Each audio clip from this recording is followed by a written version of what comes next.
everybody, it's Jenny with American Ghost Walks, and I'm standing here in front of Hulihe Palace.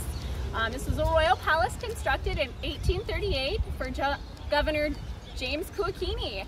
After he left, it became a residence for Hawaiian royalty. It was restored in the 20s and houses artifacts today as it functions as a museum.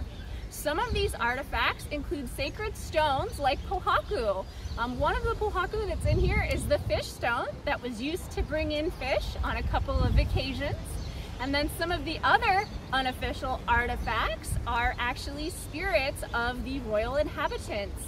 So Princess Kailua-Kona will frequent here, as well as Prince Albert. You'll see Princess Kailua-Kona sashaying down the stairs in her white dress. You might see her peeking out of the windows, and some visitors have even seen her walk through the courtyard into the gift shop and then disappear. Prince Albert can be seen as well peeking through the windows, and his cradle is actually on the upper floor. It's really cool to see these historical artifacts in our modern day. Kind of brings it all together. So come on out and visit them. Thanks.